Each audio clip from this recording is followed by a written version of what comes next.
So what's going on guys, Kate is here and welcome back to a brand new video. For today I will show you the best striker PVE build in Lost Ark. So in this guide I will show you what abilities and awakening skill you want to get. Then I will explain what are the best engravings and cards to use for endgame content. And then lastly I will show you the best gameplay and even which stats you need to allocate for PVE, so you would be able to get the best results and highest damage possible and much more. So no matter how low or high level or gear score your character is, you can easily use this build and follow the step-by-step guide. So if this sounds interesting to you, then let's get right into it.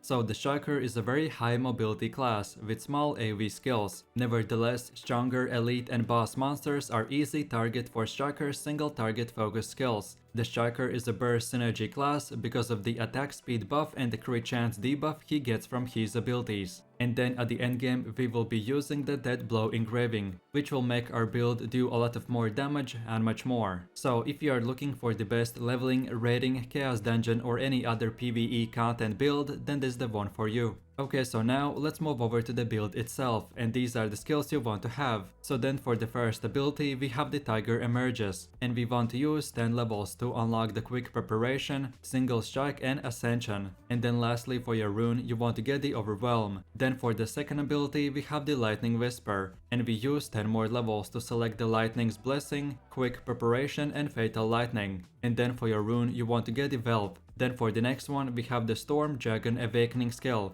and this time we use just 4 levels to unlock the excellent mobility. And then lastly for your rune you want to get the Rage. Then for the fourth ability we have the Sky Shattering Blow, and we use 4 more levels to select the excellent mobility. And then for your rune you want to get the Wealth. Then for the next one we have the Triple Fest ability, and we use once again just 4 levels to unlock the Elemental Extortion. And then lastly for your rune you want to get the Wealth. So then for one of the last abilities we have the Moon Flash Kick, and we use 10 levels to select the White Flame Kick, excellent mobility and Full Moon Kick. And then for your rune you want to get the Wealth. Then for the 7th ability we have the Swift Wind Kick, and we use 10 more levels to unlock the Lightning Round Kick, Swift Footwork and Furious Spin Access. And then lastly for your rune you want to get the Wealth. And then for the last and final ability we have the Sweeping Kick, and we use our last 10 levels to select the Weak Point Detection, Light of Justice and Pure Excellence. And then for your rune you want to get the Gale Wind. Then as well after level 50 for your awakening skill you want to get the Explosive Heat Awakening. But if you haven't reached level 50 yet, then here is a specific guide on which abilities you should upgrade first while leveling with the striker. And then on top of all this, focus on equipping as high item level gear as you can. And then at the endgame you should have 1250 specialization and 350 crit. But again, if you haven't reached this point yet, then try to have around 80% stats into specialization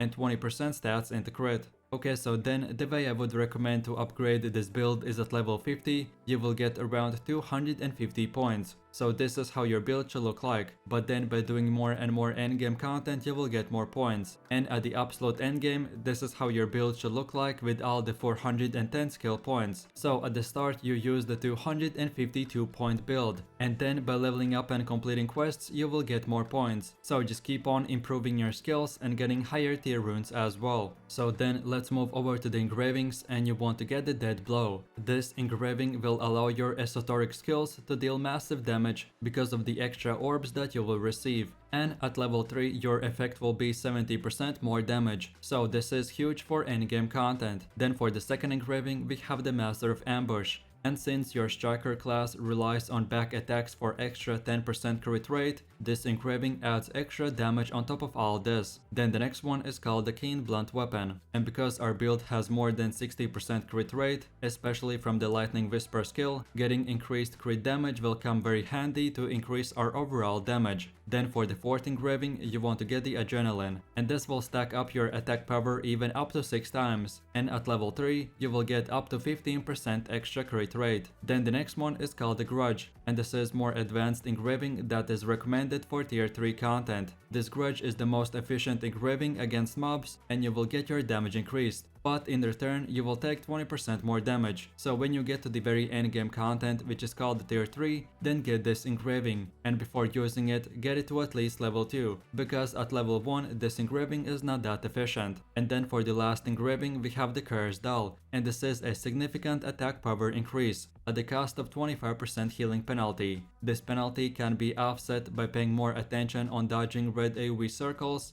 and by using healing potions more often. So then in a quick summary, I would recommend to get the top 3 engravings first and then the bottom 3. And then last but not the least, let's move over to your cards, and you want to get the Armen, Syria, Solus, King Tyrain, Carmen, and Delane Armen. In general, these cards are an endgame system for maximizing your character, so you don't have to get them right away. But these specific cards will optimize your damage output and survivability in PvE even more. I did bunch of testing for this build, and this was the best and most optimized card set. Okay, so then moving over to the gameplay, and if you have played this class while leveling, you will be very familiar with the skills, so I will just try to give you a short description. So then for the first ability, we have the esoteric skill called the Tiger Emerges, and we want to use the skill for upfront burst and single target damage. Then the second ability is called the Sky Shattering Blow, and it is usually used as a counter attack, and also it provides a massive attack speed and movement speed buffs. Then the next ability is called the Lightning Whisper, and this will generate large amounts of elemental orb and provide a 8% attack speed buff to everyone in your party. It also debuffs your enemies with 18% higher chance to be critical shock. Then the next 3 skills called the Moonflash Kick, Sweeping Kick, and Triple Fist are simple damage spells that will damage the enemy and generate this meter a lot faster. And then for the last 2 abilities, we have the Storm Dragon Awakening and Swift Wind Kick, and these abilities will throw your enemies in the air multiple times, and each time you slam them, this will inflict even more damage. And then last but not the least, for your Awakening skill, we have the Explosive Heat Awakening, which when using will make your character dash forwards 4 meters, and then you will do 4 consecutive explosive attacks and much more. I usually use the skill on endgame bosses or just as soon as it gets off cooldown for more extra damage. Okay, so then let's take a closer look at your best skill rotation. And as we are using the Dead Blow engraving, our main gameplay involves around generating 3 to 4 elemental orbs,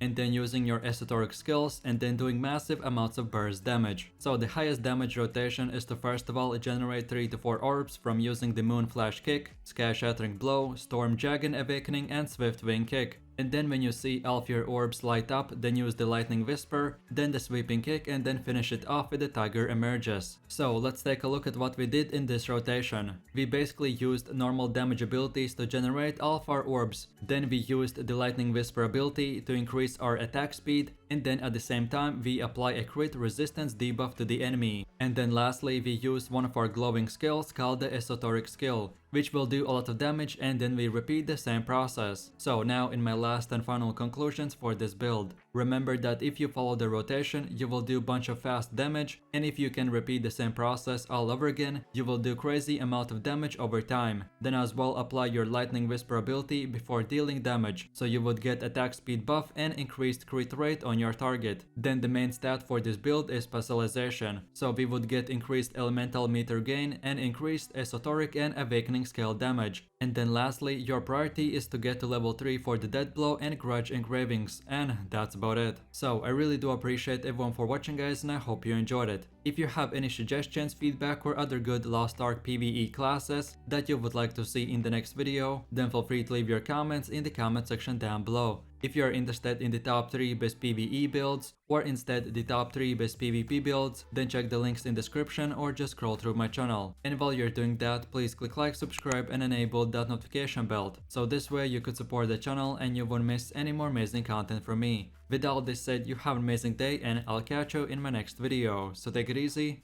peace. Yo, I ain't here